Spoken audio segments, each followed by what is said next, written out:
فرعون کو مشکل کشا کہہ دو یہ مشکل ہے، کسی دجال کو میں انبیاء کہہ دو یہ مشکل ہے، کسی فرعون کو مشکل کشا کہہ دو یہ مشکل ہے، کسی دجال کو میں انبیاء کہہ دو یہ مشکل ہے، مجھے سولی پہ لٹکا دو، مجھے زنجیر پہنا دو، مگر میں رہزنوں کو رہنما کہہ دوں یہ مشکل ہے۔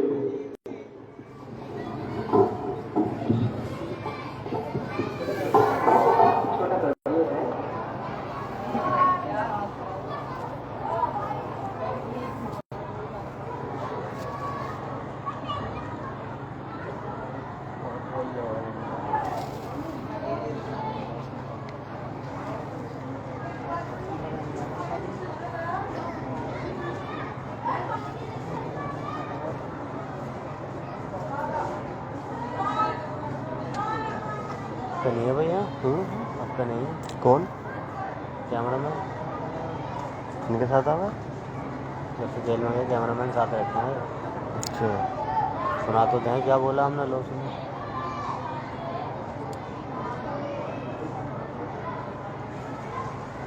کیا کر رہے ہیں۔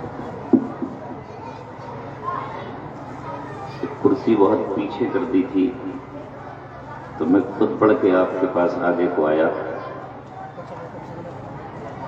یہ دوریاں اچھی نہیں لگتی، پتہ نہیں مسلمان سے ملنا کیوں نہیں چاہتا۔ آگے کر لو۔ سمجھ جاؤ بچوں کو مت بٹھایا کرو آپ، بچوں کی سب پیچھے ہوتی ہے۔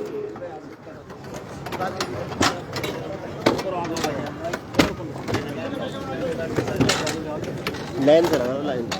ماشاء اللہ، گوکل بھی اور کمال بھی۔ چلا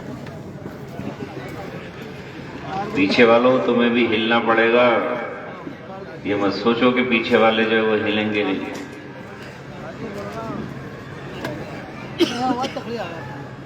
جب ہم چل کر آئیں گے تو آپ کو بھی تو تھوڑا چلنا پڑے گا۔ مسافہ ایک ہاتھ سے ہوتا ہے، دونوں سے۔ اب میں ہاتھ بڑھاؤں اور آپ بڑھاؤ نہیں تو پھر کیا ہوگا؟ کچھ بھی نہیں۔ اور آپ بڑھاؤ اور میں کھینچ لوں تو بھی نہیں۔ اپنی ریکارڈنگ کریں گے۔ قریب جلتے ہوئے دل کے اپنا دل کر دے، یہ آگ لگتی نہیں لگائی جاتی ہے۔ ایک چراغ کو دوسرے چراغ کے قریب کرو گے تب جل پائے گا، ورنہ بجھا ہوا ہی رہے گا۔ تو یہ جو علماء آپ کے یہاں آتے ہیں، اگر آپ ان کو چراغ ہی سمجھ لو تو بھی آپ کو اس چراغ سے ملیں گے، تب ہی کچھ ملے گا۔ ہمارے نفیس صاحب ماشاءاللہ بہترین تقریر فرما رہے تھے، یہ نہیں مقرر بنا دیتے آج کا تو مجھے کم سے کم آرام مل جاتا، مگر ان کو ناظم بنا دیا آپ نے۔ تو ان کا گاؤں پتہ ہے آپ کو کیا ہے؟ معلوم ہے؟ نہیں، یہ بندروں کو جوڑتے ہیں۔ ان کے گاؤں کا نام ہے بندر جوڑ۔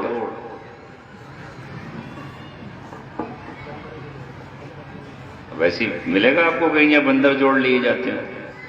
آپ کو کہ ہم کیوں جوڑیں، وہ تو رام چندر جی کی سینا تھی، ہمارا اس سے کیا لیتے ہیں؟ تو شاید ان کے یہاں جوڑ ہوا ہوگا سارے بندروں کا۔ نفیس ان کا نام ہے ماشاءاللہ، بہت عمدہ صلاحیت، دل خوش ہو جاتا ہے ان کے تقریر سے۔ اللہ ان کو اور نوازے، اللہ مزید فضیل۔ کل کے مستقبل کے مقرر اور اس امت کے جیالے یہی لوگ ہیں۔ ہم تو اپنی زندگی کی بہت سی پاری کھیل چکے، بہت سی بہاریں دیکھ چکے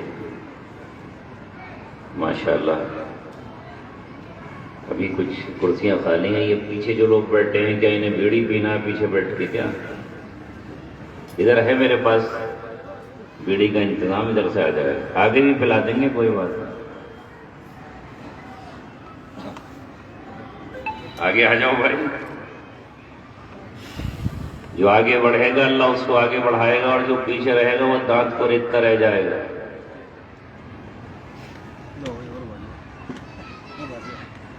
یہ دوسری جگہ سے آئیں گے، رچھوتی سے آئیں گے،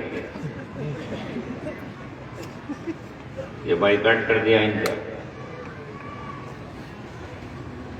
اب اٹھے. اب ایک صاحب بڑی مشکل سے اٹھ رہے بیچارے.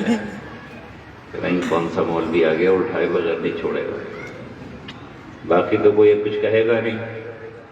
تو جہاں بیٹھا ہے وہاں بیٹھ جاؤ. میں تو اس امت کو، اس قوم کو، اس ملت کو جوڑنے ہی چلا ہوں.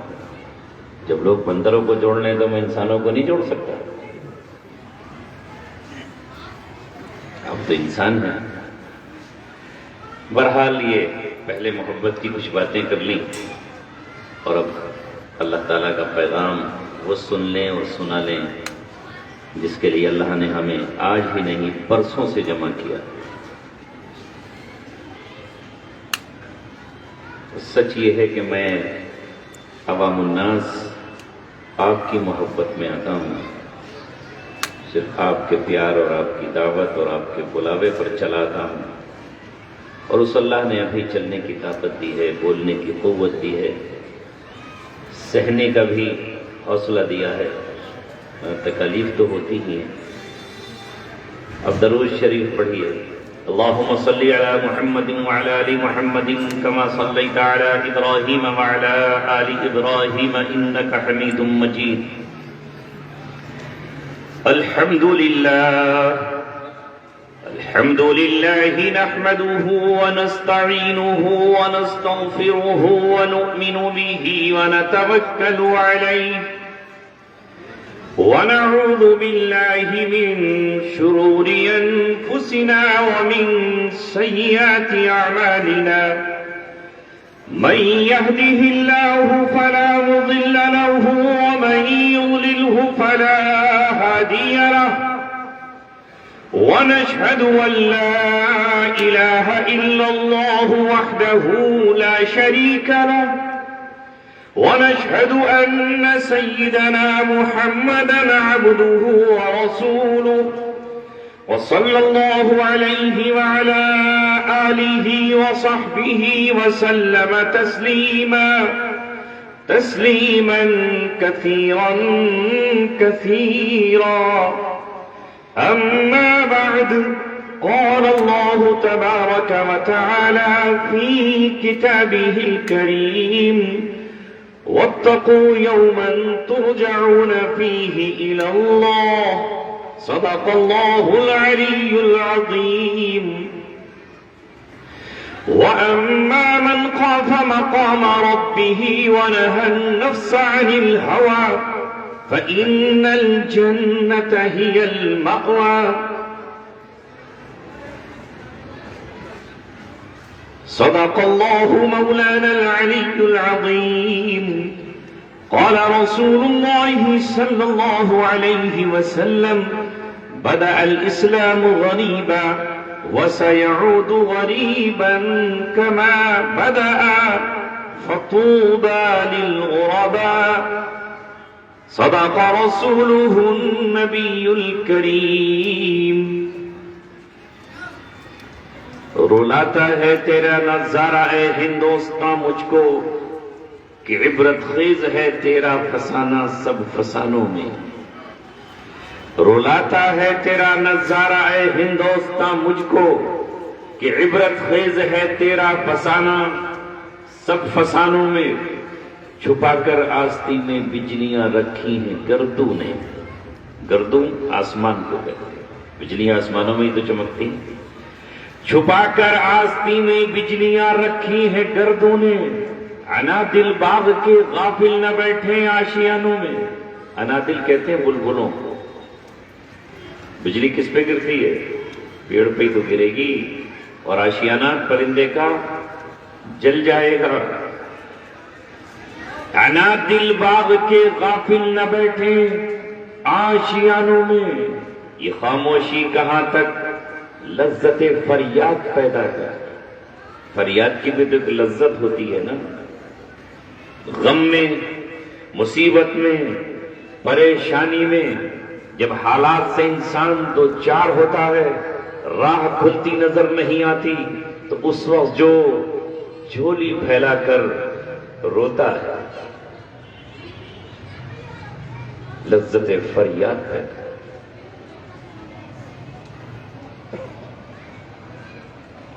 جب 5 فروری 2016 میری گرفتاری ہوئی، میں رامپور سے لکھنؤ ایسا ہی سفر کرنے جا رہا تھا جو آپ کے یہاں کیا۔ میں نے کبھی اللہ کی قسم سفر دنیا دیکھنے کے لیے نہیں کی،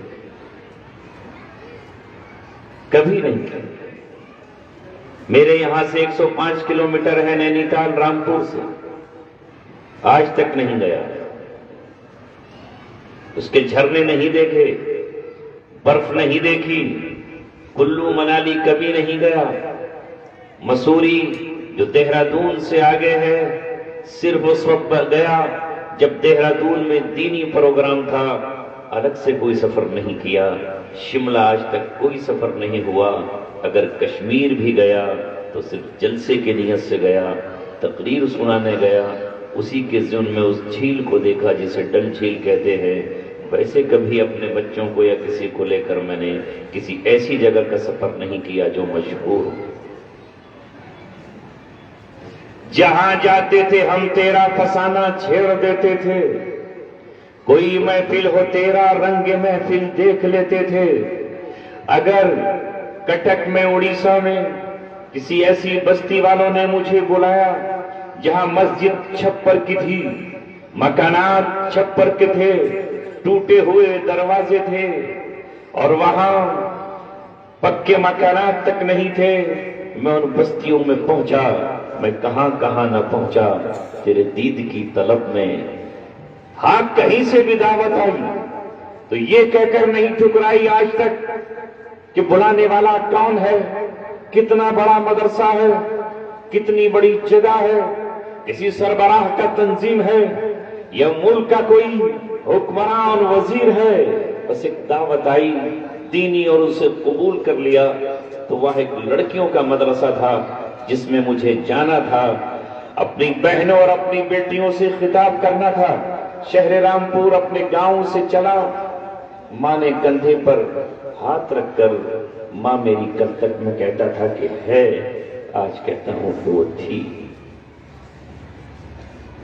کندھے پر پیٹھ پر ہاتھ رکھ کر نہ جانے کیا پڑھتی تھی، کس نے اسے دعا سکھائی تھی اور کس نے اس سے کہا تھا کہ اگر تو یہ دعا پڑھے گی تو میرا بیٹا سلامت رہے گا، لوٹ کر تیری زندگی میں تیرے پاس آ جائے گا۔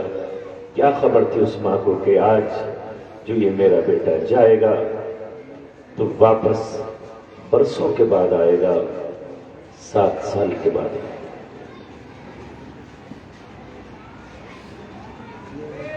لیکن اس ماں کی دعا، میں کہتا تھا کہ ماں نے دعا پڑھی، رائے گا کیوں گئی؟ میں تو گھر نہیں لوٹا، دہلی کے گھر نہیں آیا، یہاں بھی سفر سے تھا اور سفر ہی میں رہا، سفر در سفر چل رہا تھا۔ کہنا مجھے آپ سے یہ ہے کہ جب کبھی آدمی مشکل میں آتا ہے، اس میں آتا ہے، تو اب ان کے انتقال کے بعد اب 21 جنوری کو اس دنیا کو ماں نے آخری ہچکی لے کر، آخری سانس لے کر الوداع کہا ہے۔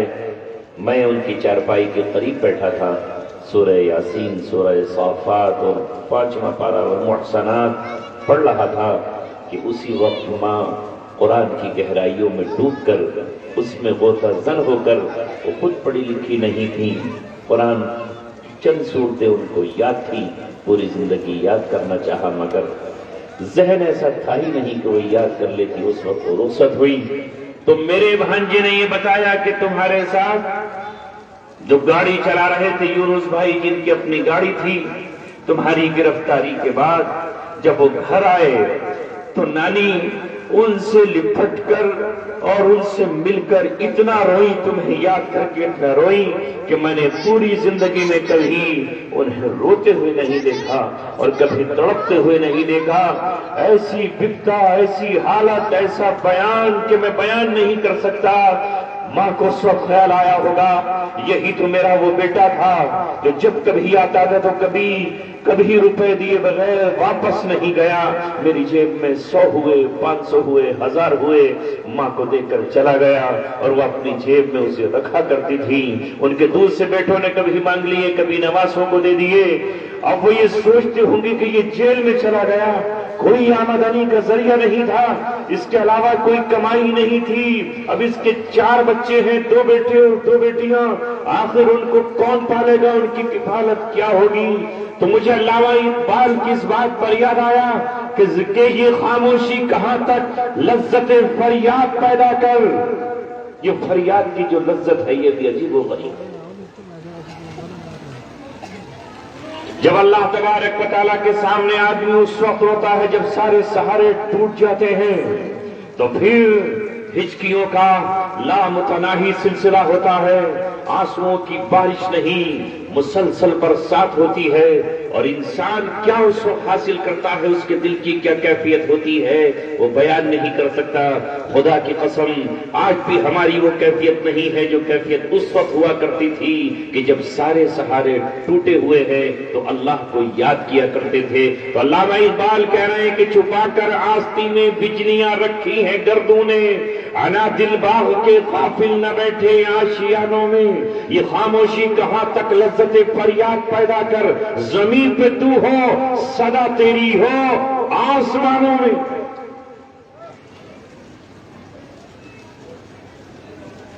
آنسو جاری ہو، دل سوچ سے بھرا ہوا ہو، اس امت کا، انسانیت کا، ملت کا غم ہو، جو غم اللہ تبارک و تعالیٰ انبیاء کرام کو عطا فرماتا تھا وہ ہمارے علماء کو غم ہونا چاہیے، اس لیے کہ یہ عوام نبیوں کی وارث نہیں کہلاتی، کہلاتے ہیں ہم اسٹیج پر بیٹھے ہوئے لوگ نبیوں کے وارث۔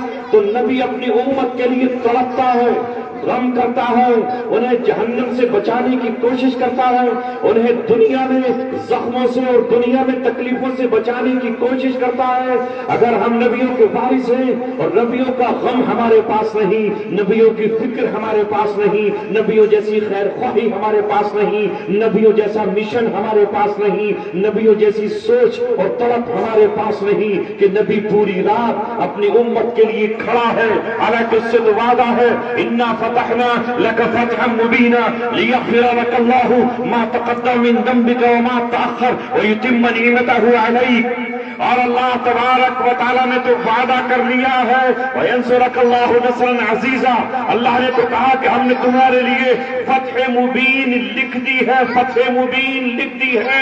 میرے محبوب گھبرائیے مت، یہ صلح حدیبیہ نہیں ہے، یہ دبنا نہیں ہے، یہ جھکنا نہیں ہے، یہ لچنا نہیں ہے، ہم نے اس صلح کو ہی فتح میں تبدیل کر دینا ہے جو ہم نے خواب دکھایا ہے۔ لَتَدْخُلُنَّ الْمَسْجِدَ الْحَرَامَ، آپ مسجد حرام میں داخل ہو کر رہیں گے، محلقین و مقصرین، آپ بابا کو مڈا بھی رہے ہوں گے اور کچھ لوگ بال کٹا بھی رہوں گے، آمینین، امن کے ساتھ آپ داخل ہو رہے ہوں گے، وہ تو ہو کر رہے گا۔ اور ہم نے آپ کی غلطیوں کو، آپ کی خطاؤں کو، حالانکہ آپ خطاوار تو ہیں ہی نہیں، پھر بھی ہم نے معاف کر دیا ہے۔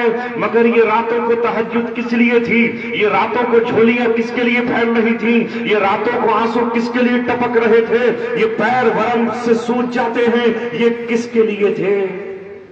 یہ امت کے لیے تھے، انسانیت کے لیے تھے کہ نہیں؟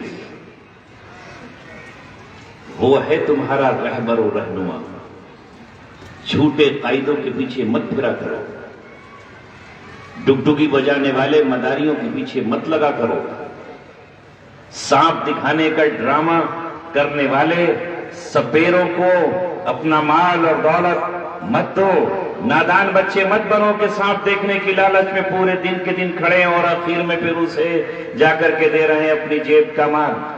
جادوگرے کو کہنے پر، ڈگڈگی کے بجانے پر مت جایا کرو، لنگوروں اور بندروں کو نچانے والے مداری کے آپ پیچھے اپنی مال، اپنا جان اور اپنے آپ کو قربان مت کرو۔ نوجوانوں، زندگی بہت قیمتی ہے، سانسیں بہت قیمتی ہیں، یہ زندگی صرف اس لیے مجھے اور آپ کو دی گئی ہے کہ اس زندگی کا سودا اللہ تبارک و تعالیٰ سے کریں ہم۔ ان اللہ اشتری من المؤمنین انفسهم واموالهم بان لهم الجنہ، اللہ تعالیٰ نے تمہاری جان بھی خرید لی ہے، تمہارا مال بھی خرید لیا ہے۔ جب خریدار وہ ہے تو خریدار وہ ایسا خریدار نہیں ہے کہ تم سے کوئی چیز لے اور بدلے میں تمہیں قیمت نہ دے۔ دے، تم سے کوئی چیز وصول کرے اور اس کی اجرت نہ دے، تم سے محنت کرائے اور اس کی اجرت نہ دے، وہ اللہ تبارک و تعالیٰ ایسا نہیں ہے۔ لہذا جب تم سے جان خریدا ہے اور مال خریدی ہے تو بدلے میں وہ کچھ عوض تو دے گا؟ نہیں دے گا۔ کیا ہے وہ؟ بِأَنَّ لَهُمُ الْجَنَّةَ، اس لیے خریدا ہے کہ تمہیں جنت۔ اب ہماری اس جان کو لینے کے لیے نہ جانے کتنے جادوگر کھڑے ہیں جو ڈرامہ کرتے ہیں اور کہتے ہیں کہ یہ جان ہمیں دے دو، دھرنے پر بیٹھ جاؤ ہمارے لیے، یہ جان ہمیں دے دو، پردرشن پر بیٹھ جاؤ ہمارے لیے، یہ جان ہمیں دے دو، بھوک ہڑتال کرو ہمارے لیے، یہ جان ہمیں دے دو، کاؤنٹنگ ایجنٹ بنو ہمارے اور یہ جان ہمیں دے دو۔ کیوں دے دے تمہیں؟ یہ جس نے جان دی ہے، جان دی ہوئی اسی کی تھی۔ ایک جان جو اللہ کے لیے دے رہا ہے، جان دی ہوئی اسی کی تھی۔ حق تو یہ ہے کہ حق ادا نہ ہوا تو جس نے جان دی ہے کسی خاکی پر نہ کر خاک اپنی جوانی کو، جوانی کر فدا اس پر، دیا جس نے جوانی کو تو اللہ کے نام پر فدا کرے نا اس کو، اللہ تبارک و تعالیٰ کو دے۔ لیکن اللہ تبارک و تعالیٰ یوں ہی تم سے جان نہیں مانگتا، اس نے تو منع کیا ہے۔ رسول اللہ نے فرمایا کہ تم میں سے کوئی اپنے آپ کو ذلیل نہ کرے، اپنے نفس کو حقیر نہ کرے اور اپنے نفس کو ذلت کے حوالے نہ کرے۔ صحابہ نے پوچھا کہ ذلیل کرنا کیا ہے، یہ ذلت کیا ہے؟ تو نبی پاک نے کہا کہ اتنا بوجھ اٹھا لے جسے برداشت نہ کر سکے۔ جانتے ہو جان بچانے کے لیے جھوٹ بولنا بھی جائز ہے کہ نہیں؟ خطرہ ہو کہ جان چلی جائے تو وہاں جھوٹ بول سکتے ہو۔ اللہ نے اس جان بچانے کے لیے جھوٹ بولنے کی اجازت دی ہے، حالانکہ جھوٹ اللہ تبارک و تعالیٰ کے یہاں بہت بڑا گناہ ہے۔ اس سے بڑا گناہ شاید کوئی ہو نہیں سکتا، شرک کے بعد کوئی بہت بڑا گناہ ہے یہ جھوٹ، اللہ تعالیٰ کو ناپسند ہے۔ مگر یہاں جان بچانے کے لیے جھوٹ بول سکتے ہو اور یہاں تک کہ زبان سے انسان کلمہ کفر بھی کہہ سکتا ہے۔ وَمَنْ كَفَرَ بَعْدَ إِيمَانِهِ ہے، مگر تم پڑھتے نہیں، نہ تمہیں کوئی بتاتا ہے۔ کوئی شخص گھیر لیا گیا، چاروں طرف سے اس کے جانور نما انسان کھڑے ہو گئے اور وہ یہ کہتے ہیں کہ تمہیں وہ کہنا ہوگا جو ہم کہلوانا چاہتے ہیں، تمہیں کلمہ کفر کہنا ہے۔ اب یہاں ایک تنہا اکیلا آدمی پھنسا ہوا ہے اور وہ ان کے بیچ گھرا ہوا ہے، نہیں کہیں گے تو ان کے ہاتھوں میں خون آلود خنجر ہے جو اپنی پیاس تمہارے لہو سے بجھانا چاہتے ہیں، لاٹھیاں ہیں، ڈنڈے ہیں، جوتے ہیں، گھوسے ہیں، مکے ہیں اور ایک پوری بھیڑ سامنے کھڑی ہوئی ہے۔ تو اللہ تبارک و تعالیٰ نے قرآن میں حکم اتار دیا، آیتیں اتار دی اور یہ کہا وَمَنْ كَفَرَ بَعْدَ إِيمَانِهِ إِلَّا مَنْ أُكْرِهَ وَقَلْبُهُ مُطْمَئِنٌ بِالْإِيمَانِ، مگر جو ایمان کے بعد کفر کرے لیکن اگر وہ مجبور کر دیا گیا ہے اس کے لیے اجازت ہے، دل میں ایمان ہو، دل اللہ سے راضی ہو، زبان سے کہنے کیا جاتا ہے، زبان سے اللہ تعالیٰ کو تمہاری زبان کا پتہ ہے کہ زبان دل کی ساتھی نہیں ہے۔ اللہ کے یہاں دل کی قیمت ہے، اللہ کے یہاں دل کی قیمت ہے۔ یاد رکھو جو لوگ، جن لوگوں نے ایمان کا اظہار بھی نہیں کیا، محض ان کے دل میں ایمان تھا، نماز بھی نہیں پڑھی، انہوں نے کچھ بھی نہیں کہا۔ حضرت خالد بن ولید رضی اللہ تعالیٰ، اسامہ بن زید رضی اللہ تعالیٰ، ان کے ساتھ واقعہ پیش آیا، میدان جنگ میں نکلے، دشمنوں سے مقابلے پر نکلے، اچانک سامنے سے وہ قوم جس کو یہ اپنا دشمن سمجھ رہے تھے، ابھی تک انہوں نے ایمان قبول نہیں کیا تھا، مگر تلوار جو کھچی ہوئی دیکھی تو فوراً کہا لا الہ الا اللہ، یا کہا السلام علیکم، یا کسی نے کہا سبحانہ، ہم نے اپنا دھرم چھوڑا، دین چھوڑا اور تمہارے دین میں آ گئے۔ لیکن خالد بن ولید رضی اللہ تعالیٰ نے پھر بھی تلوار چلا دی کہ موت کے ڈر سے یہ کلمہ پڑھ رہا ہے، موت کے ڈر سے مجھے سلام کر رہا ہے، موت کے ڈر سے یہ اسلام کا اظہار کر رہا ہے۔ یہی واقعہ اسامہ بن زید کے سامنے پیش آیا تو نبی پاک صلی اللہ علیہ وسلم نے کہا، اے خالد تو نے تلوار کو روک کیوں نہیں لیا جبکہ وہ کلمہ پڑھ رہا تھا، جبکہ وہ سلام کر رہا تھا؟ اے اسامہ بن زید، اسامہ سناتے رہے اور رسول اللہ روتے رہے، آنسو آپ کی آنکھوں سے ٹپکتے رہے اور آپ کراتے رہے، اے اسامہ تو نے ایسا کیوں کیا؟ انہوں نے کہا کہ وہ موت کے ڈر سے کلمہ پڑھ رہا تھا۔ تو آپ نے کہا، اللہ شققت قلبہ، کیا تو نے دل چیر کے دیکھ لیا تھا؟ اور تو نے دل اس کا چیر کے کیوں نہیں دیکھ لیا کہ اس نے کلمہ حقیقتاً پڑھا تھا یا نہیں پڑھا تھا؟ اور آسمان کی طرف منہ کر کے آپ صلی اللہ علیہ وسلم نے کہا، اے اللہ میں اسامہ کے اس فعل سے بری ہوں اور میں خالد بن ولید کے اس فعل سے بری ہوں، تو جان اور تیرا معاملہ جانے، دنیا میں ان کا خون بہا اور دیت ادا کروں گا۔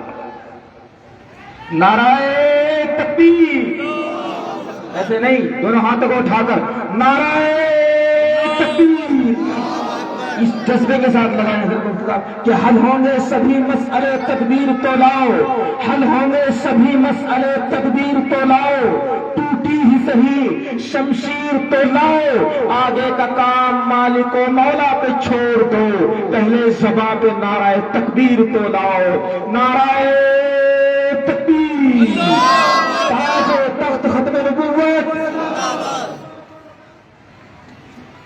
پھر قرآن کی آیت اتری جو اللہ نے اتاری، یا ایھا الذین آمنوا اذا ضربتم فی الارض، جب تم زمین میں سفر کرو، فتبینوا، تب تحقیق کیا کرو، ولا تقولوا لمن القى الیکم السلام لست مؤمنا، جو تمہیں سلام کر رہا ہے اسے یہ مت کہو کہ تم مسلمان نہیں ہے، جب وہ سلام کر رہا ہے تو یہ مت کہو کہ تم مومن نہیں ہے، لست مؤمنا، وہ تم کیا جانو، تم اس کے سلام کو قبول کرو، تحقیق کرو، جانچ کرو، یہ اللہ تبارک و تعالیٰ نے کہا۔ اور نبی پاک صلی اللہ علیہ وسلم نے اس کے ایمان کو قبول کر لیا جس نے صرف زبان سے اظہار کیا تھا اور سلام کہا تھا یا سبانہ کہا تھا۔ اے نوجوانوں، اے مسلمانوں اور اے ہندوستان میں بسنے والے یہاں کے لوگوں، بتاؤ ہمارا کیا حال ہے؟ ہم تو مسلمان کو ہی مسلمان کہنے تیار نہیں ہے کہ نہیں؟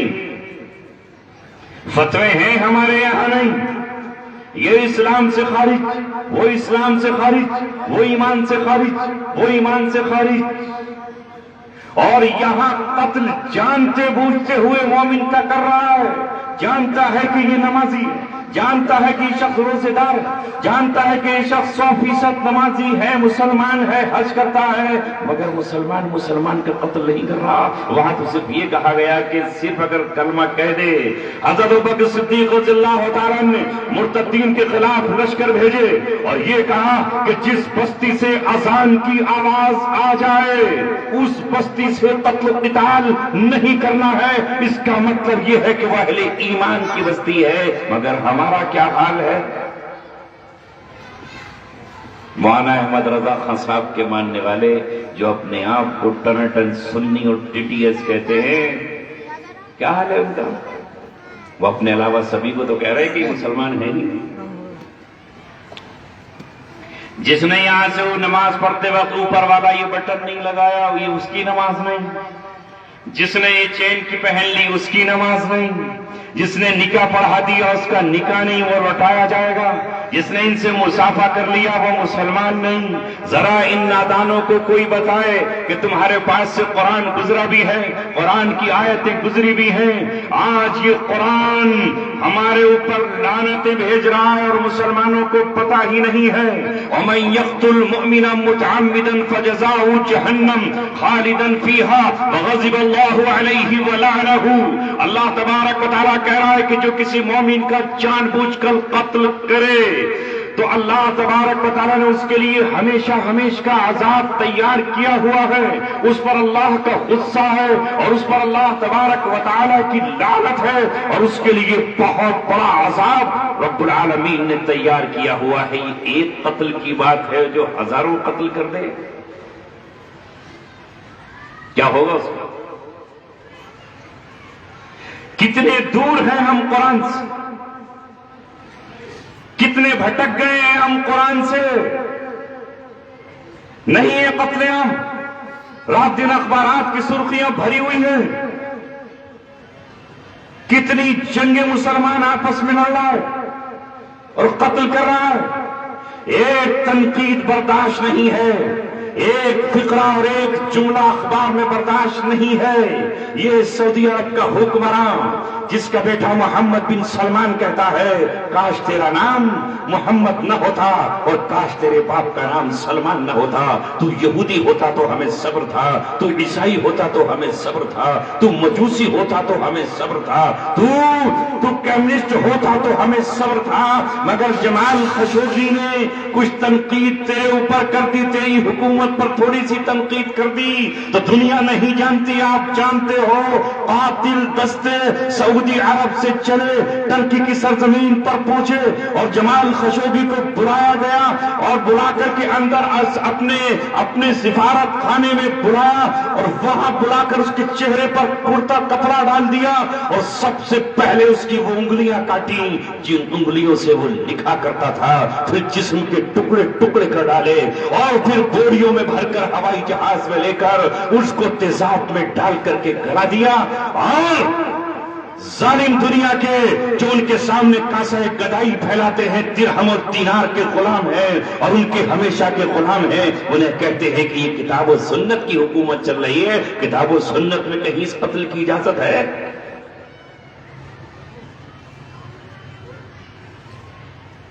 یہ ہے حالات. دنیا ہمیں تانے دے رہی ہے کہ تم جب تمہارا یہ فرما روا یہ کر سکتا ہے تو ہم کیوں نہیں کر سکتے. سنیما ہال کھول دیے، مسجد نبوی کے آس پاس شراب کے اڈے کھول دیے. ریاض میں ناچنے گانے والیاں بلائیں اس وقت جب پورا عالم اسلام نہیں، پورا عالم انسانیت، صحیح دل یہودی بھی اور انصاف پرست عیسائی بھی تڑپ اٹھے. ڈنمارک جیسا ملک تڑپ اٹھا، اسپین جیسے ملک تڑپ اٹھے. بائیکاٹ کر دیا انہوں نے اسرائیل کا.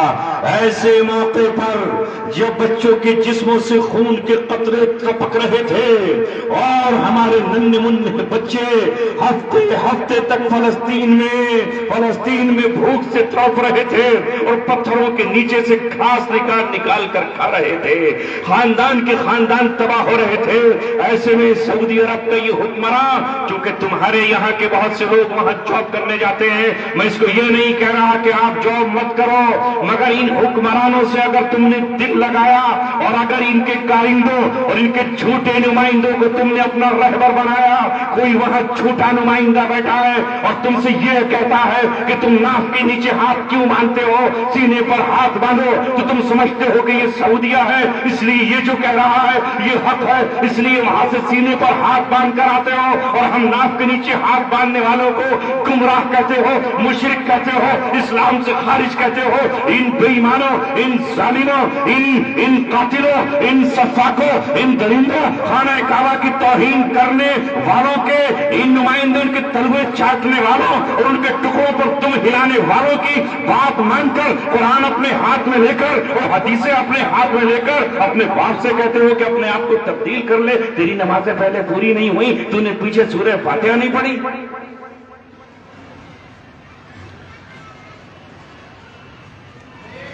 پوچھو ان سے جو تم سے یہ کہتے ہیں کہ رفع یدین کی تم اس سے بات کر رہا ہے، مجھے یہ بتا، یہ جو امریکہ کی جینیفر لوپیز آئی تھی جو تمام ناچنے گانے والیوں کے ساتھ ناچ رہی تھی، بدن تھرک رہے تھے اور تمہارے وزیر ان پہ نوٹ اور ان پہ ریال برسا رہے تھے اور خانہ کعبہ کے پیچھے توہین ہو رہی تھی، بتا یہ اسلام سے خارج ہوا کہ نہیں ہوا؟ یہ مسلمان ہے بھی کہ نہیں ہوا؟ مجھے بتا یہ سرزمین عرب ہے جہاں پر شراب کی حرمت کا اعلان کیا گیا تو محمد رسول اللہ کے غلاموں اور ان کے دیوانوں نے شراب کے مٹکے پھوڑ دیے تھے، شراب کے جام پھینک دیے تھے، شراب کے مشکیزیں پھاڑ دیے تھے، شراب کو بھٹیوں سے نکال کے گھروں سے جلا دیا تھا، یہاں حرمت شراب کا اعلان ہوا تھا۔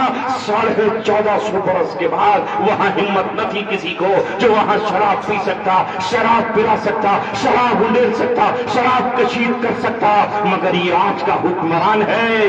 ہمیں تو لگتا ہے کہ یہ کسی اس ماں کا جنا ہوا ہے جس کی ماں شاید غالباً یہودی ہو، اور یہ وہ کام کر رہا ہے جسے گئے سے گیا گزرا مسلمان نہیں کر سکتا۔ پورا مکہ حرم ہے، پورا مکہ حرم ہے، اس کی حیثیت مسجد کی ہے، اس کی حیثیت اللہ کے گھر کی ہے۔ یہی وجہ ہے کہ جو مکہ میں داخل ہو جائے گا اور جب وہ دوبارہ عمرہ کرے گا تو مکے سے باہر جہرانہ پر پہنچے گا یا حضرت عائشہ کی مسجد میں جائے گا۔ پورا مکہ حرم ہے، حرم میں بے حیائی کرنے والا کون ہوگا؟ تم میں سے کسی ہندوستانی کو جرأت ہے کہ وہ مسجد میں ننگا ناچ نہ چلے؟ کسی کو جرأت ہے کہ وہ اس مدرسے میں آ کر کے ناٹنکی کرانا شروع کر دے؟ یہاں کا گئے سے گیا مسلمان یہ نہیں کر سکتا، تو پھر تو بتا تو کون سا مسلمان ہے؟ ہمیں سکھاتا ہے، پڑھاتا ہے، ہم تو وہاں کی مٹی کو بھی چومتے ہیں، اس لیے کہ میرے رسول کے شہر کی مٹی ہے۔ یہ شہر میرے اللہ کا شہر ہے، ہم اسے اللہ کا شہر قرار دیتے ہیں۔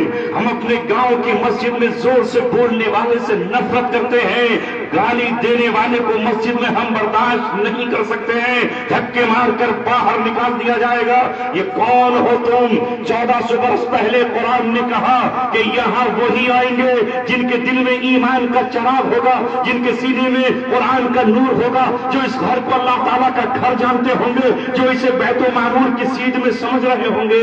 باقی کے لیے سارا جہاں ہے، ساری دنیا ہے، مشرق ہے، مغرب ہے، لیکن وہ اس گھر کا دیدار نہیں کریں گے۔ مگر یہ کون ہے جو وہاں دیدار کرا رہے ہیں؟ اور مسجد نبوی کے پاس کھڑا ہوا فوٹو پوری دنیا میں وائرل ہو رہا ہے، اور وہاں بیٹھے ہوئے ان کے دم چھلے تمہیں لا کر کے بخاری ہاتھ میں تھما دیتے ہیں اور کہتے ہیں یہ پڑھو بخاری، اس میں لکھا ہے کہ سورہ فاتحہ امام کے پیچھے بھی پڑھو۔ یہاں پر یہ لکھا ہوا ہے کہ ہاتھ اگر اوپر اٹھاؤ تو مسلمان ہو، اور ہاتھ اگر آپ نے نہیں اٹھائے تو خارج۔ نہیں بیٹھا ہے وہ پاکستان میں علی مرزا، نہیں بیٹھا ہے۔ کبھی اس نے ہمدردی کی بات کی اہل فلسطین کے لیے؟ اس نے کبھی کوئی لفظ بولا محبت کا، ہمدردی کا، غمخواری کا؟ کچھ لے کر گیا؟ ہم تو پابند ہیں، ہم نہیں جا سکتے، لیکن تیرا ملک تو مسلمانوں کا ملک ہے، اسلامی ملک ہے، تو گیا؟ تو نے کبھی کوئی ہمدردی کی؟ ان نوجوانوں کو جو اسکولوں میں پڑھتے ہیں، کالجوں میں پڑھتے ہیں، یونیورسٹیز میں پڑھتے ہیں، انگریزی جانتے ہیں، انہیں توڑ رہا ہے، کسی کو باپ کا باغی بناتا ہے، کسی کو ماں کا باغی بناتا ہے۔ او امام ابو حنیفہ پر رنترانی کرنے والے، اگر وہ تجھ پر پیشاب کر دیں گے تو تو پاک ہو جائے گا، وہ تجھ پر تھوک دیں گے تو تو پاک ہو جائے گا، ان کے جوتے تیرے سر پہ مار دیے جائیں تو تو پاک ہو جائے گا۔ انہوں نے بادشاہوں کی پرواہ نہیں کی، وہ اپنے حکمران کے تلوے چاٹنے والے۔ مرزا ہم تجھے چیلنج کرتے ہیں ہندوستان کی سرزمین سے کہ تو اسلام کا ہمدرد نہیں ہے، تو کسی کا خیر خواہ نہیں ہے، تو ایجنٹ ہے کسی ایسی جماعت کا، کسی ایسے گروہ کا، کسی ایسے بادشاہ کا، کسی ایسی سلطنت کا، کسی ایسی سازش کرنے والی قوم کا جو ہمارے بیٹوں کے ٹکڑے ٹکڑے کر دے اور کہتا ہے کہ بس ہاتھ اٹھاؤ اور نیچے گراؤ۔ یہی اسلام ہے جس نے نماز میں رفع یدین نہیں کیا۔ ارے امام مالک کے ماننے والے ہاتھ اٹھاتے نہیں تو ان کی نماز نہیں ہوتی۔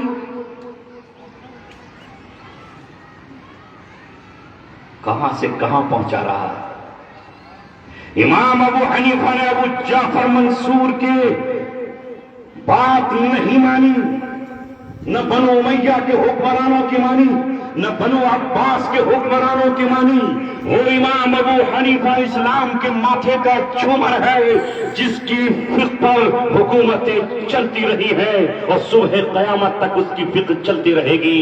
اسے اللہ نے وہ فراست عطا فرمائی تھی جس فراست کے سامنے تمام کو اپنا سر جھکانا پڑے گا.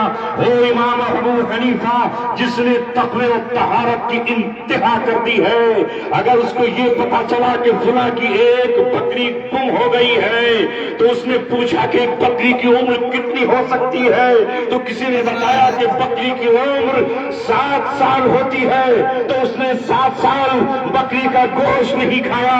کہیں ایسا نہ ہو کہ وہ گم ہوئی بکری کسی قصاب نے ذبح کر لی ہو اور اس کا گوشت اس دکان پر بک رہا ہو. اس کی احتیاط کا یہ عالم ہے، اس کی احتیاط کا یہ عالم ہے. اس نے چیف جسٹس کا عہدہ، قاضی القضات کا عہدہ عباسی حکمرانوں کا اس لیے قبول نہیں کیا کہ کہیں ایسا نہ ہو یہ بادشاہ ظلم اور طاقت کی زبان جانتے ہیں. اگر اس کے رشتہ دار کا کوئی فیصلہ آ جائے، اس کے کسی قریبی کا کوئی فیصلہ آ جائے تو یہ مجھ سے کوئی فیصلہ اس کے حق میں نہ کرائے. اور اللہ تبارک و تعالیٰ قیامت میں مجھ سے پوچھ لے کہ تو نے عادل کے ساتھ فیصلہ کیوں نہیں کیا. ٹھوکر ماری اس وزارت کو، اس عہدے کو، چیف جسٹس کے عہدے کو، اور اس کے بعد ہتھکڑیاں پہننا پسند کیا، جیل میں جانا پسند کیا، قید خانے میں رہنا پسند کیا، تنہائیوں میں رہنا پسند کیا. یہ ہے وہ امام ابو حنیفہ. اور جب ان کی موت کا وقت آیا، جب جیل میں ان کو زہر دے دیا گیا تو انہوں نے کہا کہ مجھے ایسی جگہ مدفون کرنا جو ظلم اور طاقت اور قوت کی بنیاد پر چھینی نہ گئی ہو، چاہے تمہیں کتنا ہی لمبا سفر طے کرنا پڑے. جب یہ وصیت ابو منصور کو سنائی گئی تو ابو جعفر منصور نے کہا امام ابو حنیفہ تم پر اللہ رحمت کرے، تم نے مجھے مرتے وقت بھی رسوا کر دیا. بغداد میں، کوفہ میں تو ایسی جگہ ہے نہیں جو یہاں پر آپ کو دفن کیا.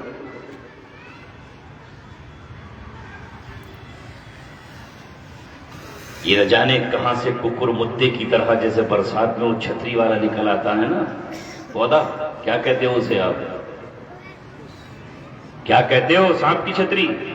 یہ سب سانپ کی چھتریاں نکل آئی ہیں یوٹیوب پر، اور سانپ کی چھتری کو لیے پھر رہا ہے ہمارا نوجوان اسکول اور کالج میں پڑھنے والا. مر گئے ہندوستان کے سارے مولوی، سب قبرستان میں ہے، زندہ تو کوئی ہے نہیں.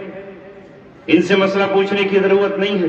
وہ بیٹھا تھا سنبل میں نوجوان چند دنوں پہلے، کہ جامع مسجد کا واقعہ پیش آیا.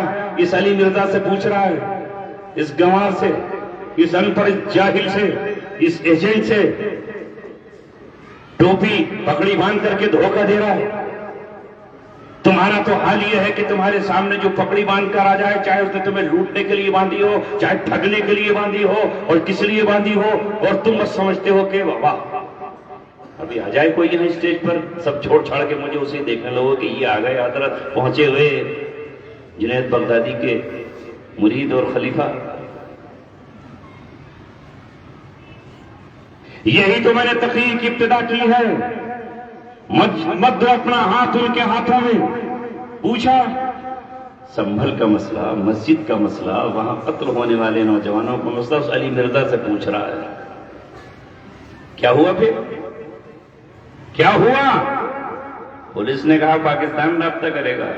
چل تیرا اب ٹھکانہ حوالات ہے، اب جیل میں چل کر کے ذرا ٹھوکرے کھا. وہاں جب کوئی بھائی تجھ سے مالش کروائے گا کہ آئے بھائی کا یہاں پر بستر لگے گا، تیرا ہی لگے گا. اور نئے آنے والے مہمان سے 7 دن تک جو ہے ٹوائلٹ صاف کرایا جائے گا، تیرا بستر وہی لگے گا. اب یاد آئے گا اسے پھر، امی بیل کرا دو، ابو بیل کرا دو، بھیا نکال لو یہاں سے. یہ پاگل ہو گئے ہو، دیوانے ہو گئے ہو. اللہ نے آزادی دی ہے، ضرورت کیا ہے؟ اللہ تبارک و تعالیٰ جانتا ہے، اللہ تبارک و تعالیٰ کو خوب پتا ہے. ان ربک اعلم بمن هو ضل عن سبیلی وَهُوَ أَعْلَمُ بِالْمُهْتَدِينَ، اللہ کو معلوم ہے کہ کون راستے سے بھٹکا ہوا ہے اور کون ہدایت پر ہے۔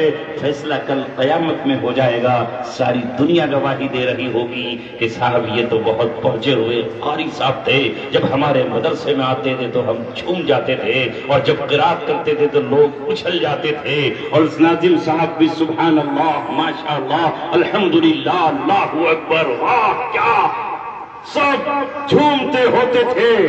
اللہ کو پتا ہے کہ یہ قاری صاحب اللہ کو راضی کرنے نہیں آئے تھے، یہ اللہ کی رضا کے لیے قرآن نہیں پڑھ رہے تھے، یہ بیچ میں لمبی سانس کا دھوکہ دے کر کے جو بیچ میں سانس کھینچ رہے تھے، بیچ میں جھٹکا لیا اور سانس لے لی، اور لوگ کہہ رہے تھے واہ پوری والشمس وضحاہا، ایک سانس میں حضرت نے پڑھ ڈالی، اور والضحی واللیل اذا سجا پوری ایک سانس میں پڑھی۔ کہیں حدیث قرآن میں کہیں پر لکھا ہوا ہے کہ اگر ایک سانس میں کوئی والضحی پڑھے گا تو وہ جو ہے پہنچا ہوا ولی اور بزرگ کو بڑا ثواب ملے گا؟ نہیں لکھا ہے؟ اللہ کے رسول تو ہر آیت پہ رکتے تھے سورہ فاتحہ میں، الحمدللہ رب العالمین الرحمن الرحیم، رکتے تھے کہ نہیں؟ یہ کہاں سے لائے ہو؟ کس طرح نکال کر لائے ہو؟ کس کس چیز کی اصلاح کرے؟ اصلاح یہ کرسیوں پر بیٹھنے والوں کی بھی اور اس اسٹیج پر بیٹھنے والوں کی بھی۔ یہاں اب نعتیں پڑھی جا رہی ہیں، مگر نعتوں کا لہجہ کیا ہے؟ اللہ کے رسول نے قرآن کے سلسلے میں کہا کہ قرآن کو گانوں کی شکل میں مت پڑھنا، گانے کسی آواز نہ بن جائے، جو اللہ نے حسن دیا ہے اسے حسن پر پڑھو۔ مگر اب جو نعت پڑھی جا رہی ہے اس میں لتا منگیشکر کی نقل ہو رہی ہے، کہیں محمد رفیع کی نقل ہو رہی ہے۔ کیوں؟ اپنا لہجہ نہیں ہے، اللہ نے جو دیا ہے وہ نہیں ہے۔ جن پر لعنت برستی ہو، گلوکار محمد رفیع، گلوکار شبیر کمار، ان کی نقل کر کر کے اللہ تبارک و تعالیٰ کو نقل پسند ہے اپنے حبیبوں کی، اپنے محبوبوں کی، اپنے رسولوں کی، اولیاء کرام کی، اور نقل پسند نہیں ہے شیطانوں کی، ابلیسوں کی اور ان کی۔ یہی وجہ ہے کہا من تشبہ بقوم فہو منہم، جو ان کی مشابہت اختیار کرے گا وہ انہی میں سے ہے۔ اللہ تبارک و تعالیٰ نے ہم پر وہ چیزیں حرام قرار دے دی جن میں دوسروں کی نقل ہے۔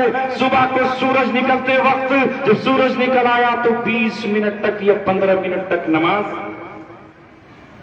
نہیں پڑھو گے، مشابہت ہو جائے گی سورج کی پوجا کرنے والوں سے۔ منع کر دیا؟ نہیں کر دیا؟ کر دیا نا، مشابہت نہ ہو جائے۔ تو یہ مشابہت کی ضرورت کیا ہے؟ ہر جگہ اصلاح کی ضرورت ہے۔ بات اس پر چلی تھی کہ دنیا سے کچھ بھی سمجھتی رہے، اللہ تعالیٰ قیامت میں بلائے گا، آئیے ہلو قاری صاحب بجات کا موبائل میرے پاس لائیے۔ کیا کیا پوری زندگی؟ کہا ہے اللہ تعالیٰ پیدا ہوئے ایران میں تو ایران میں قرآن پڑھا، مصر میں پڑھا، بجات کا موبائل میرے پاس لائیو چلا رکھا میں نے اس میں۔ وہاں پڑھا، پورے ملکوں میں گئے، ملیشیا انڈونیشیا، قرآن پڑھتے رہے، تیرے قرآن کی تلاوت کرتے رہے۔ مقصد کیا تھا؟ کہے گا اللہ تیری رضا، اللہ تبارک و تعالیٰ کہے گا میں علیم بذات الصدور ہوں، میں تیرے دل کے جذبے سے واقف ہوں۔ آپ نے قرآن اس لیے نہیں پڑھا، آپ کو چند کھنکتے ہوئے سکے چاہیے تھے، چمکتے ہوئے دینار چاہیے تھے، لوگوں کی واہ واہ چاہیے تھی، پوسٹر پر لمبا چوڑا سا نام چاہیے تھا۔ آپ نے اس لیے قرآن پڑھا، وہ دنیا میں مل چکا، تم قاری فلاں ابن فلاں کہلا چکے، تمہارے لیے اسٹیج سج چکے، تمہارے لیے جوڑے بن چکے، تمہیں ہدیہ تحفہ مل چکا، تو دنیا میں تمہیں مل گیا۔ میرے لیے نہیں کیا تھا، یہاں تو وہ سکہ چلے گا جو صرف میرے لیے کیا گیا ہو، میری رضا کے لیے کیا گیا ہو، اس میں اخلاص ہو۔ تمہارے اخلاص نہیں تھا، ملاوٹ تھی۔ پکڑو اسے، اور مجرموں کی طرح یؤخذ بالنواصی والاقدام، قدموں کو باندھ دیا جائے گا پیشانیوں سے، جیسے جیل میں جب لٹکا کے کسی کو مارتے ہیں تو وہاں پر ایک لوہے کا ڈنڈا ہوتا ہے، یہاں پیروں کو باندھ دیتے ہیں، ہاتھ سے یوں لٹکا ہوتا ہے، اور اس کے بعد پھر لٹ برستا ہوتا ہے پیروں پر۔ اتنے لٹ باز کے پڑتے ہیں کہ پیر پھٹ جاتے ہیں۔ پکڑو اسے، وہی یہ اب آخرت کی جیل کی طرف جا رہا ہے، اور اٹھا کر کے اسے جہنم میں پھینک دیا جائے گا۔ دنیا میں کچھ نہیں ہوتا، تم جو لباس کو دیکھ کر کے بزرگ سمجھتے ہو، نہیں، ہرگز نہیں۔ پہلے اس کا عمل دیکھو کہ وہ محمد صلی اللہ علیہ وسلم سے کتنی محبت کرتا ہے، اور اگر محمد صلی اللہ علیہ وسلم سے محبت کرتا ہوگا تو ان کی امت سے بھی محبت کرتا ہوگا۔ یہ ہے اللہ تبارک و تعالیٰ کا چاہنے والا۔ کیا تمہارے نبی محمد صلی اللہ علیہ وسلم نے غلاموں سے محبت نہیں کی؟ بتاؤ کی کہ نہیں؟ باندیوں سے محبت کی؟ یتیموں سے محبت کی یا نہیں؟ یتیموں سے محبت کی، مگر آج کے اللہ کے رسول سے محبت کا دعویٰ کرنے والے، تو یتیم سے محبت کرے گا؟ تیرا رشتہ دار میں کوئی یتیم ہے، کبھی تو نے اس کے سر پہ ہاتھ رکھا؟ کبھی عید کے دن تو اپنے 100 روپے کی گڈی لے کر ان یتیموں کے پاس گیا جن کے پاس عید کے دن کھیلنے کو کھلونے نہیں ہیں، اس کی بیوہ ماں کے پاس آج سیوئی بنانے اور کھیر بنانے کے پیسے نہیں ہیں، آج ان بچوں کے لیے نئے کپڑے لانے کے لیے پیسے نہیں ہے؟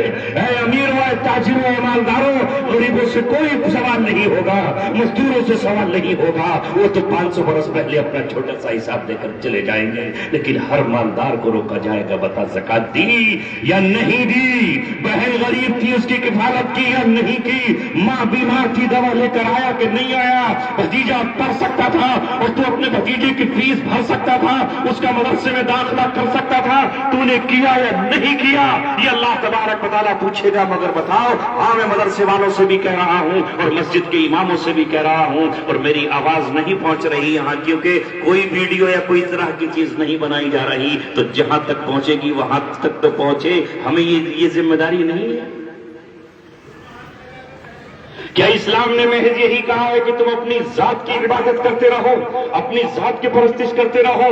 من چاہا تو جوتا 40,000 کا پہن لیا، دل چاہا تو گھڑی جو ہے 30,000 کی پہن لی، اور دل چاہا تو چشمہ 50,000 کا اپنی آنکھوں پر لگا لیا، اور دل چاہا تمہارا تو کپڑے تم نے 20-30,000 کے پہن لیے، من چاہا تو یہ گاڑی ختم کی اور دوسری گاڑی نکال کر کے 24 لاکھ اور 25 لاکھ کی گاڑیاں لے آئے۔ یہ دولت اللہ نے آپ کو اس لیے دی ہے، اس لیے نہیں دی ہے اللہ تبارک و تعالیٰ نے، یہ اس لیے دی ہے کہ تو امین ہے اس دولت کا، تو اس کا مالک نہیں ہے۔ 2.5% تو تیری دولت میں زکات ہے، اور اس میں فضول خرچی نہیں کر سکتا تو۔ وَلَا تُبَذِّرْ تَبْذِيرًا، اس سے پہلے یہ بات کہی اللہ نے، وَآتِ ذِي الْقُرْبَىٰ حَقَّهُ وَالْمِسْكِينَ وَابْنَ السَّبِيلِ، تو اپنے رشتہ داروں کا حق ادا کر، اپنی دولت میں سے مسکینوں کا حق ادا کر، یتیموں کا حق ادا کر۔ وَلَا تُبَذِّرْ تَبْذِيرًا، اور فضول خرچی مت کر۔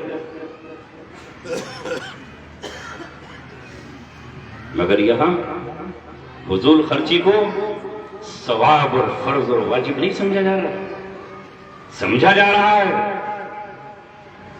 کتنے کپڑے ہیں، کتنی جوتیاں ہیں، کام کتنے سے چل سکتا ہے، لیکن اس کے باوجود عمارتیں بن رہی ہیں۔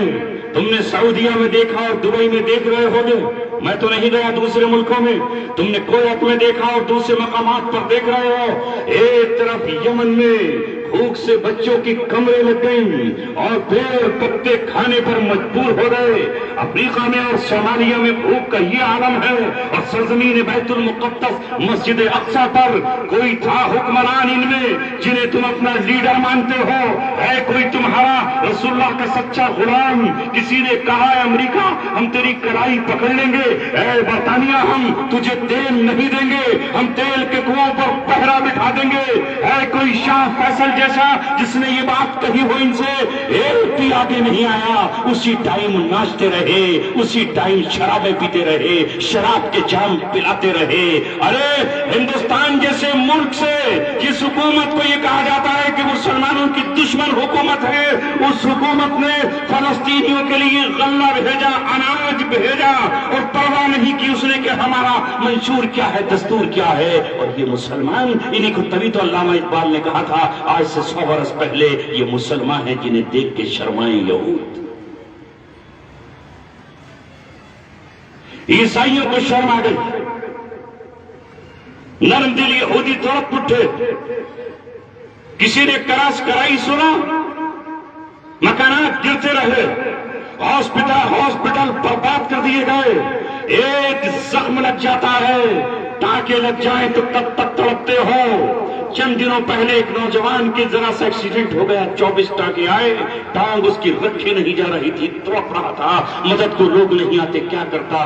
اگر زخموں کے لیے علاج نہ ملتا، گولیاں نہ ملتی، وہ کیا کرتا؟ ذرا بتاؤ تو صحیح ان کے ساتھ کیا گزر رہی ہوگی؟ اور یہ کیا کر رہے تھے؟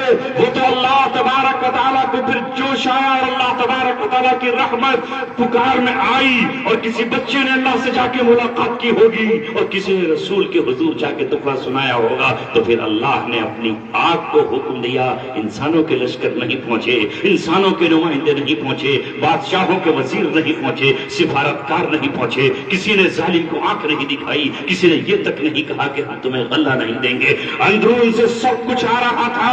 تو اللہ تبارک و تعالیٰ نے کہا، اے عربوں میں تمہارا محتاج نہیں، اے پاکستانیوں میں تمہارا محتاج نہیں، تم ڈرامے کرتے رہو، تم بدتمیزیاں کرتے رہو، تم ایک دوسرے کو قید میں ڈالتے رہو، جھنجھنے بجاتے رہو، تم اپنے ملک میں ظلم و ستم کی آندھیاں چلاتے رہو، میں تمہارا محتاج نہیں ہوں۔ اللہ رب العزت نے پھر آگ کو حکم دیا، آگ کو حکم دیا، اور ٹرمپ کے بیٹھنے سے پہلے وہ آگ لاس اینجلس کی طرف بڑھی۔ جو یہ کہتے تھے کہ تمام کو قتل کر دیا جائے اور سب کو ختم کر دیا جائے، جو یہ کہتا تھا کہ میں جہنم بنا ڈالوں گا فلسطین کو، اللہ نے کہا تو رب نہیں ہے، تو فرعون نہیں ہے، تو میرے مقابلے کا نہیں ہے، میں تیری ریاست کو جہنم بنا رہا ہوں، اسے ہی تو ذرا بجھا کر کے دکھا۔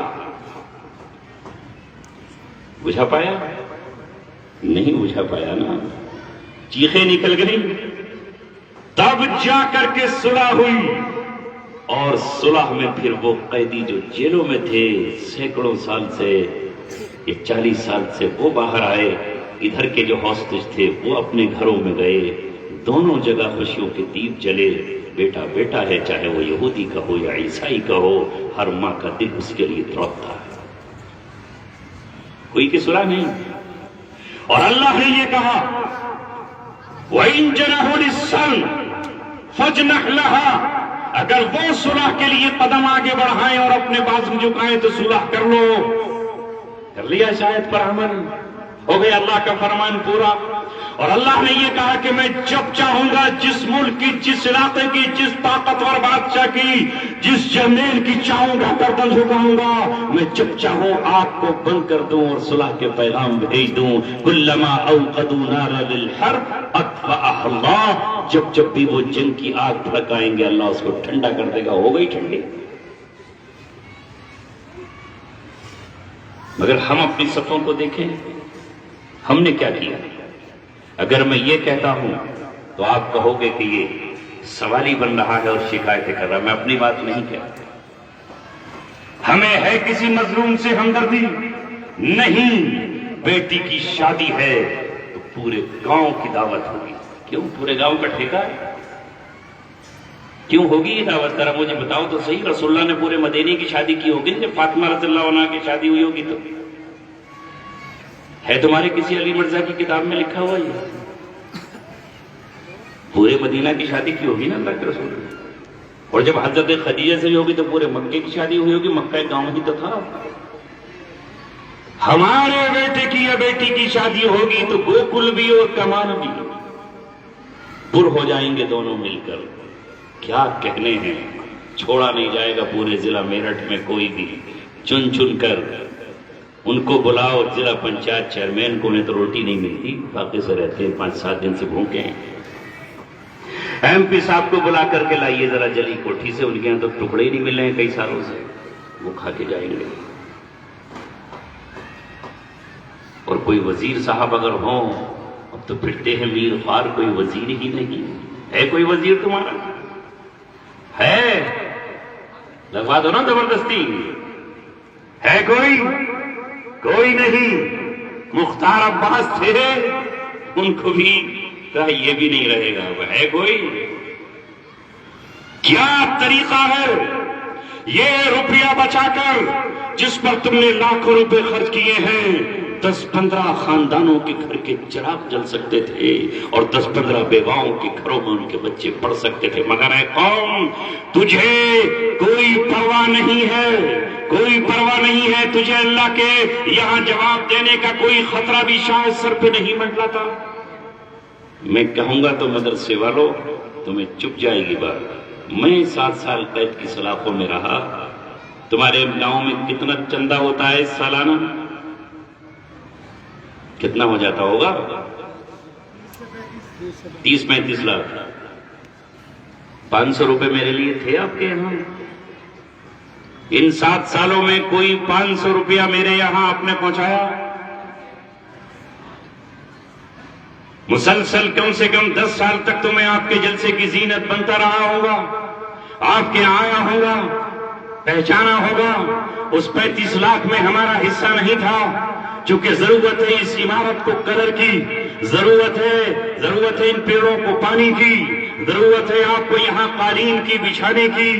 ضرورت کہاں ہے اس آدمی کی جو پیغام اللہ کا سناتے جو سفر تھا وہ بھی کوئی دنیاوی سفر نہیں تھا، جس کے بینک کے اکاؤنٹ میں کل 10,000 روپے پڑے ہوئے تھے جو کہ اس جلسے والے نے ڈالے تھے. 5,000 گاڑی کا کرایہ تھا، 5,000 مجھے ہدیے کے طور پر ملنے تھے، وہ بھی اکاؤنٹ میں رہ گئے اور 7 سال کے بعد میں نے آ کر نکالا.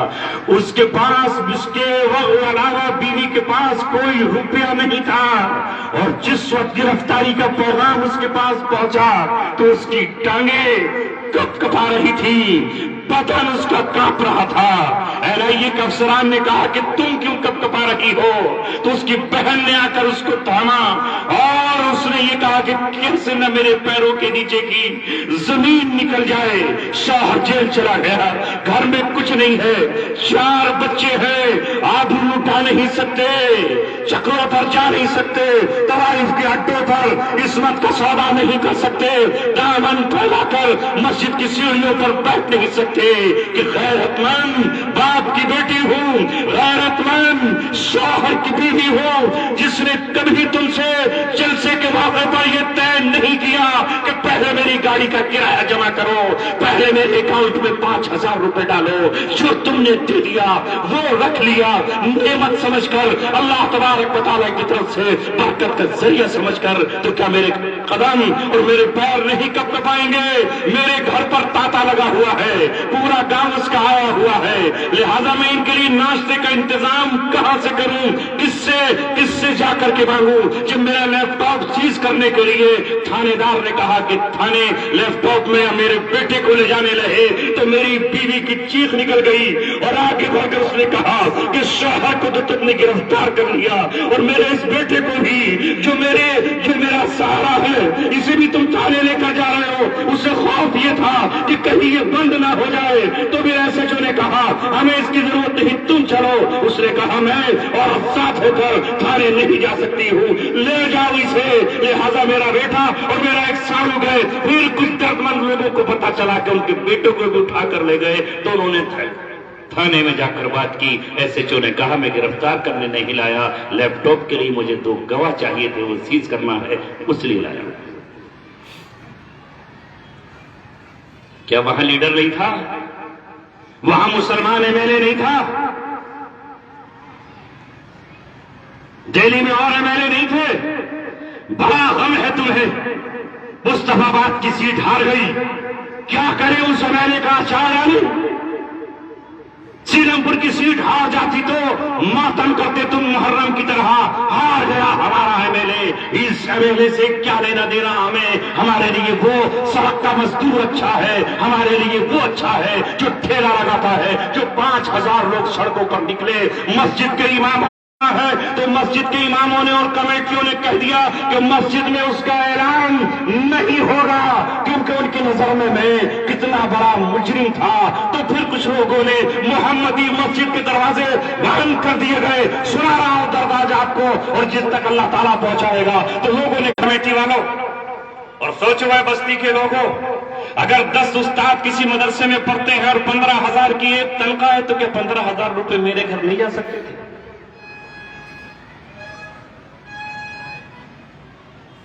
مگر تم نے سمجھا ہے کہ کسی قیدی کی مدد کرنا تو حرام ہے،